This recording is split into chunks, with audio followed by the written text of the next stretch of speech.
What's good? It's your boy JLucas Nutrition. Today we'll be talking about the top supplements to support muscle. Messed up.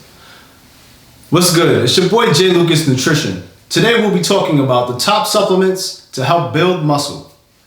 Number 1, protein, the foundation of the diet. Also can be beneficial to support building muscle tissue. We need to increase our protein more than that by which we would if we were sedentary, not as physically active. So generally, people might eat between 0.8 to 1.2 grams of protein per day. For those looking to build muscle, you might want to go up to 2.2 grams of protein per kilogram per day. So take your weight, divide it by 2.2, and multiply it by 2.2. And that'll give you the grams of protein you need per day. It might be tough to get your protein from your foods at breakfast, lunch, and dinner.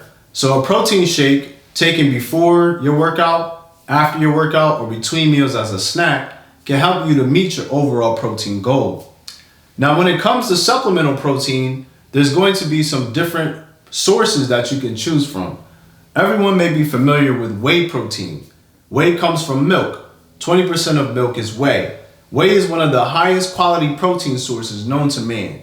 It's very rich in those essential amino acids that are the building blocks for muscle tissue. But there might be some folks that are lactose intolerant, may not want to consume a dairy-based product. That's where you can use something like a plant-based protein, like soy protein, for example, or hemp pea-based blend. But when you're looking at the protein source, it's important to use something of high quality that can help to support protein synthesis after your workout. We also have casein, which is known as the nighttime protein. Casein, also coming from dairy, makes up 80% of dairy, like your milk. It's the slow digesting protein which can help with reducing muscle loss, say when you're sleeping overnight. It generally takes about 3 hours for protein to be digested and broken down from your GI tract and delivered to your muscle tissue. So when looking to build muscle, you want to provide a consistent pulse of protein during breakfast, snacks, lunch, snacks, and dinner. And before bed, you can take casein as a way to help build muscle tissue while you're sleeping and you're in a state of fasting where you're not getting those amino acids being delivered to the muscle tissue for continual growth and reduction of muscle loss. Because with protein, it's not stored in the body.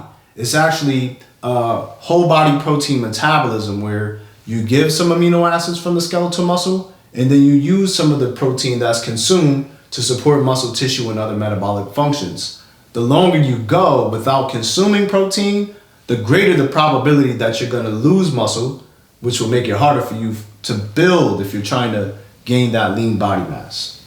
Now, the second supplement is creatine. I know creatine may get a bad rep. The name kind of sounds a little bit negative in itself, creatine. Well, I can tell you, I actually have tried creatine when I was in about 10th grade. And I was interested in taking creatine even in middle school. It was popular, people were taking it. And this is actually what got me into whole sports nutrition to begin with. People were demonizing creatine like it was a bad thing. But I wanted to kind of figure out what was this about. I was an athlete and I wanted to see if I can get a competitive advantage.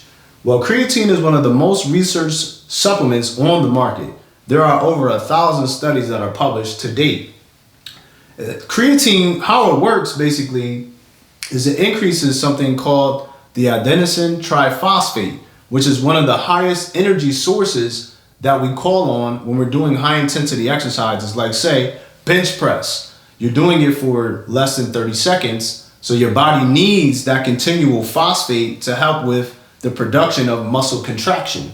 So when you're taking the creatine, you're building up those stores of phosphate, which are making that source of energy readily available so that you can do more reps, more sets. It also has an ability to help support overall muscle growth when you're doing a resistance training exercise. So definitely take creatine, start with 5 grams per day. I know people were concerned about water in creatine. But I can guarantee you that if you do a dose at 5 grams of creatine monohydrate, which is the best source of creatine known to man, once a day at minimum for 30 days, you'll get some potential benefit. Now, everyone responds differently because you have a certain baseline amount of creatine in your muscle, depending on your genetics and other factors, your diet. So there's not always 100% chance that you'll respond to creatine supplementation. But give it a try. There's no risk factors, and it may help to support your goal for muscle building. Particularly if you're not eating a diet rich in animal protein sources, you may definitely benefit more from creatine in that circumstance. Next up, we have branched chain amino acids. Now, this one is kind of controversial as well. You'll probably see some literature out there saying that it really doesn't help to support muscle building.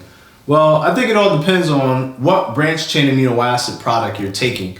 Again, there's a lot of discrepancies in supplements that you may take. And you can go somewhere to find out more information like labdoor.com, which is a very credible website that checks all supplements. And you can find what might be the #1 product based upon their analysis.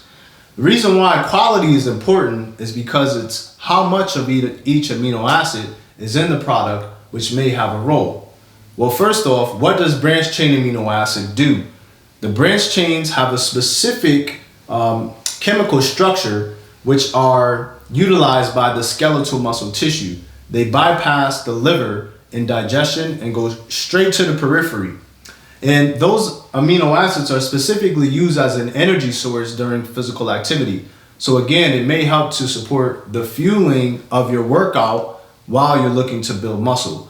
Again, building muscle is so multifactorial. You have your rest, you have your diet, and then you have your workout. So these supplements are going to power your workout and help to support recovery so that you can get back into the gym, put more weight onto the bench, etc., so that you can build that muscle tissue. I'm personally a big advocate for taking branched chain amino acids. For one, it's a product that you can take during your workout to help with supporting hydration.